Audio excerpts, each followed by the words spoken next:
Hello everybody, how are you? My name is Bruno Villas and I'm going to tell you about a criminal case. If you like this type of video, I invite you to subscribe to the channel and activate the bell so you don't miss notifications for upcoming videos. Every week there's a fresh case here for you. Today I want to tell you the details of the tragedy, the death of James Patrick Bulger.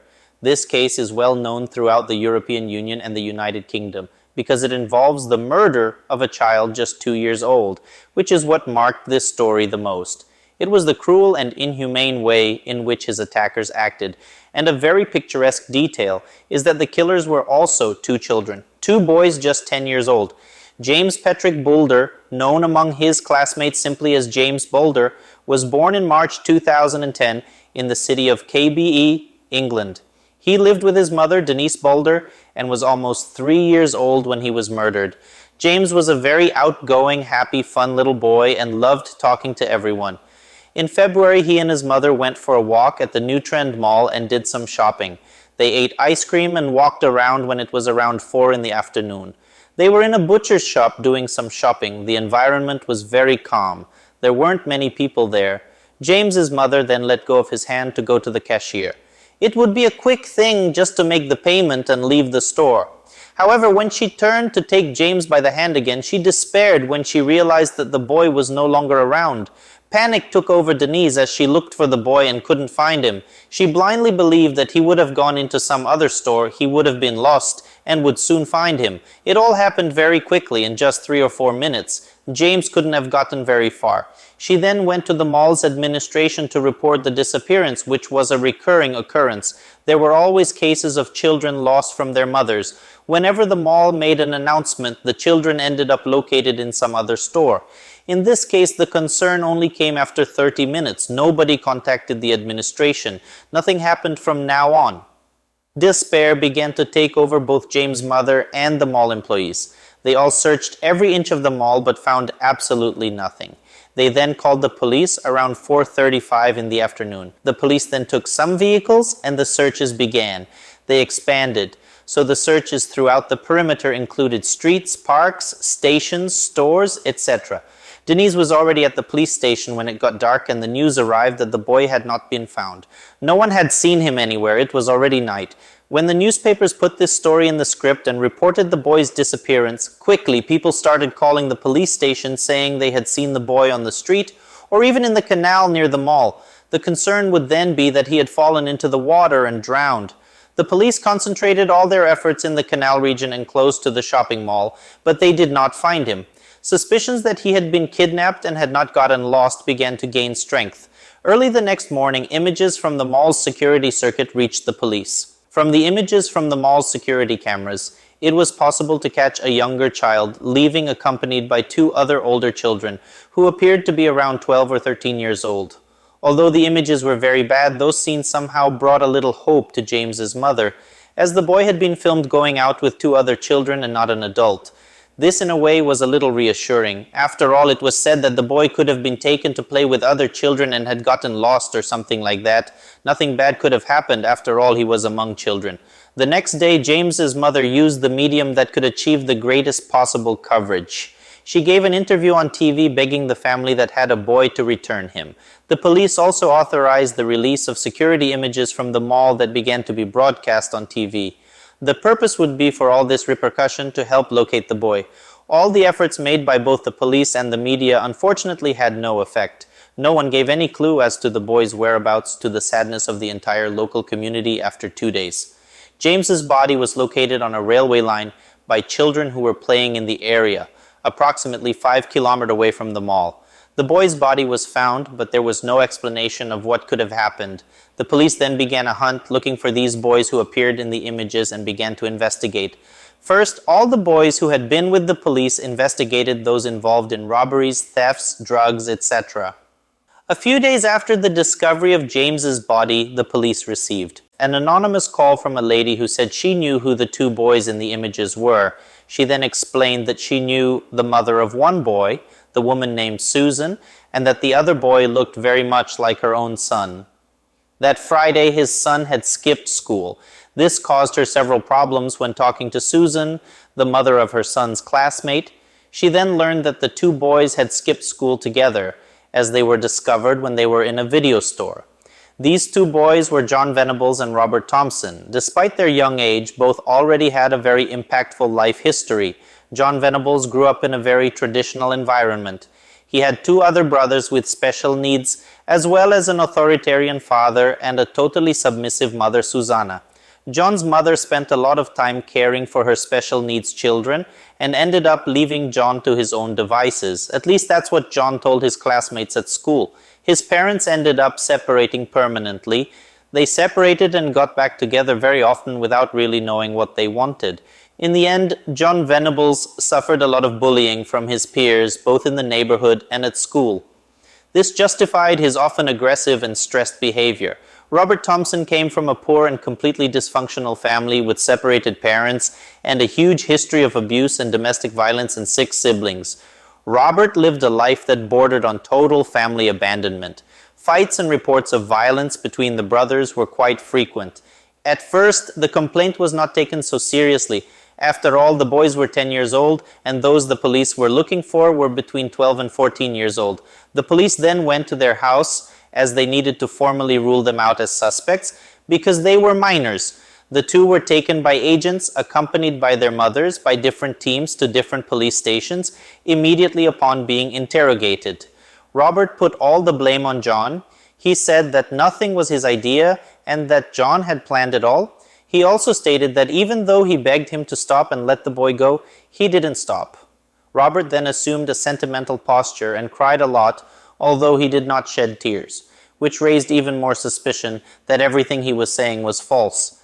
The investigator pressed a little more, and Robert admitted that they were at the mall that same day, and that he saw John take James to the train track and attack. Robert finished his statement saying that he went home and didn't know what else happened to the boy. At the other police station was John with his strange statement. John spent the entire interrogation lying to the police, saying that they were both not at the mall that day. According to John, Robert had gone for a walk and the two of them didn't know James or what he was talking about and didn't understand why he was in that position. A few minutes later, as the investigator pressed, John completely switched into an emotional mode, started crying, screaming, and saying that he had done nothing and he would never hurt anyone. The police noticed that John was crying and looking at his mother, so they suspected that Swan was very strict and the boy would not say anything compromising, as he needed his parents' approval. The police took his mother outside and asked her to comfort him and encourage him to say everything that had happened. It wouldn't matter what he had done because his parents would love him the same way. From that moment on, John changed his stance and began to cooperate with the investigation. It didn't take long for the police to become convinced that the two were responsible for James's death amid all the events. The police went to their homes and found their shoes stained with blood and blue paint on their clothes, as well as fingerprints in a store where the witness said he saw them together with James on the day of the crime. The blue paint in question was seen in the poor boy's eyes during moments of torture that James was subjected to. After almost 2 long days of interrogation, John Venables admitted that they had killed James. The police at this point had 2 versions of the history. Robert Thompson's version was that it was all his idea. John said they picked up James at the mall and took him to the train line. Robert said he saw John attack the boy, and even after asking John to stop, he did not comply. Robert therefore left there and went home, knowing absolutely nothing more about James. John Venables claimed it was Robert. The two took James to the train track where they tortured and killed him, in practice blaming each other. The police continued with the investigation and gradually discovered what really happened. That Friday afternoon, Robert Thompson and John Venables were at the mall, walking around when they saw James alone. They then approached and asked James to take a walk with them. James was a very sociable boy, and it only took 15 seconds to convince him to go with them. They then headed towards the canal. After the initial idea was to throw James into the canal so that he would drown. James was thrown upside down but did not fall into the water. It was at this moment that he injured his head. James was abused all along the road for approximately 3 to 4 kilometers along the way. At 35 people saw the 3 walking down the road. However, they were only interrupted by 3 people. In the first 2 cases, the boys said they found James crying along the way, and that they were taking him to the nearest police station. It's very difficult to understand how they went unnoticed when they gave this excuse because the boy was bleeding from an already dirty wound, crying a lot. The third person to stop to ask what was happening was a 12-year-old acquaintance of John's. He immediately wanted to know why the boy was crying. He said that the boy was Robert's brother and that he had just fallen and hurt himself, and that they were already taking the boy home with that excuse. The three continued on. As soon as they arrived at the train track, the two began to torture James, beating, kicking, tearing his clothes, threw blue paint into his eyes, as well as stoning the poor boy. They were cruel and inhumane in every way possible, and the ferocity with which they beat James was unbelievable. They were so cruel that they took some batteries that they had stolen from a store in the mall and stuffed them in James's mouth. There was a strong suspicion that the boy had been raped. Although Robert John did not admit the rape, James Bulger was hit in the head with an iron bar weighing approximately 10 kilos. James fell unconscious but still alive. The doctor responsible for evaluating James' body concluded that the boy had at least 10 skull fractures, and also said that it would not be possible to determine the cause of death because the boy had 42 injuries all over his body.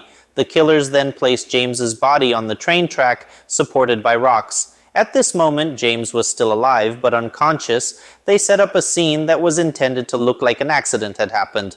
Sometime later, the train passed and split James's body in half. When this happened, however, James would already be dead from his serious injuries. John Venables and Robert Thompson were indicted for attempted kidnapping, and murder. The attempted kidnapping was characterized because before James, the two had tried kidnapping another little boy, but his mother saw it and stopped it in time. The boys were taken to court due to the fact that they were only 10 years old. The two were only called by Child A and Child B outside the courtroom. The community and journalists came together to protest not only the crime itself, but also the fact that the names of the killers had not been released. On November 1st, the trial of Robert Thompson and John Venables actually began. It was necessary to adapt the trial room because they are designed for adults, and it was never imagined that two children would be sitting there. Furthermore, psychological examinations proved the boys' lucidity in relation to their actions. They actually knew what they were doing. That's why they were tried as adults. During the trial, details of the case came to light. The entire route they took on the day of the crime. From the moment they each left home, they found themselves at the next school and decided not to go from there. They walked around a few times and went to the mall, played, ate, walked, and got bored. It was at this moment that the terrible idea of picking up a random child came up. Even the first attempt was unsuccessful. He was a 2-year-old boy, but his mother noticed, so they left there. The second attempt was with James, and it was more successful than they expected. The boy didn't need many arguments to accompany them. There were 38 witnesses who, somewhere along the way, came across the three boys in total. The trial also revealed that Robert Thompson initiated the attacks, and he was extremely aggressive in his manner and deeply violent. John Venables was also very violent, and it was his idea to take James to the train tracks. The two formed a devilish duo. The trial of Robert Thompson and John Venables lasted 3 weeks. Two were sentenced to 8 years in prison after the trial. Both were no longer treated by pseudonyms because their names were finally revealed while serving their sentences. Robert and John received new identities. This would be the only way to reinsert the boys into society. Their old names marked the whole of England. The time the boys were sentenced did not please the community. Many people protested because they thought the time was too short. James's family was outraged by the outcome in this case, so it was reviewed and the sentence was changed to 10 years, which still left a lot of people unhappy. The newspaper created a public petition pressuring the judiciary to have the sentence reviewed again. The petition was signed by almost 300,000 people. The result came soon after. The government increased Robert and John's sentence to 15 years. A few years ago, some jurists spoke out against the government's decision and classified it as incoherent for the government to intervene in a sentence in the way it was done. Therefore, they revoked the increase and the sentence was reduced to 10 years. Boys then served time in detention, the purpose of which was the reintegration of young people into society.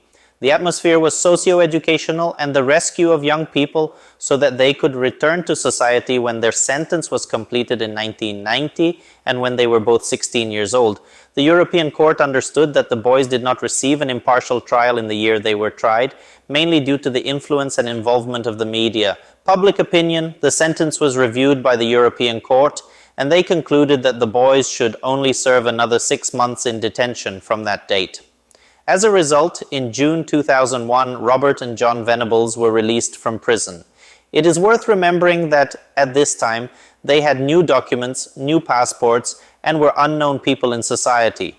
The two were directed to different cities and prohibited from contacting each other from time to time. The two had to report that they were doing what their activities were, etc. A bailiff was in charge of monitoring the routine of each of the boys, now teenagers.